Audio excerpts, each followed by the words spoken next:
that the members of your organisations are the good guys. They're the guys who are already responsible, and they're the people who are saying we should be part of an organisation. We want to, raise standards. We want to make sure that everything is as safe as possible. The difficulty is all of those outside your organisation who are undertaking the same activity but are not bound by your rules or any of the other good things that you guys do. And it comes down to, and I'm sure we will touch on it, on client education as well. So working at Height Regs and CDM, they say that you should be choosing responsible contractors, and I believe the working at Height Regs mentions things like SSIP and trade associations looking for contractors who are members of those bodies. So picking up what Peter said, that is a tick in the box. That's a way that you can make sure you've got a responsible contractor who are doing the right things and aspiring to improve. Let's talk about that now while we're sort of on it. So do you want to add any more, or how do you want to come in? Quite often the client is monetary based on how they will place an order with a contractor, regardless of what that subcontractor is dealing with. And it's always this race to the bottom.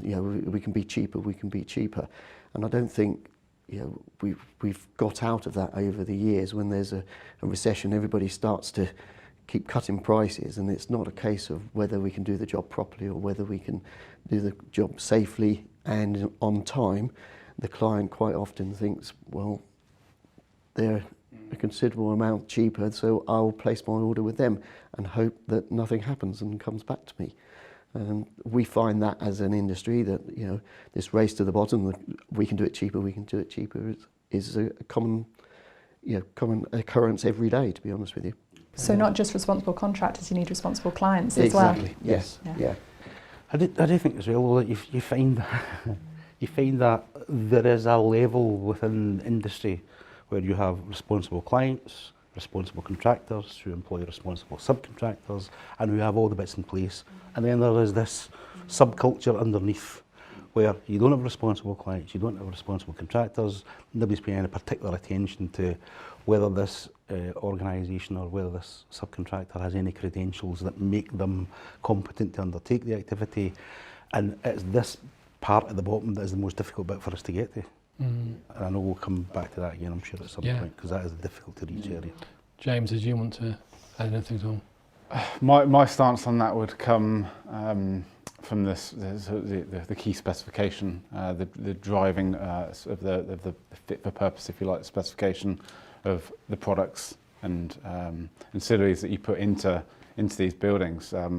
You look at the hierarchy of risk, and you always try and eliminate those risks, as we've already discussed, and you do it all the way through that process. And really, at the top of that pyramid should be the client, and the client. It goes back to that education. And if that client's not educated, and they're trying to build a building based on a certain monetary value, then they're going to fall down if they're not knowledgeable in actually what they're going to get at the end of it.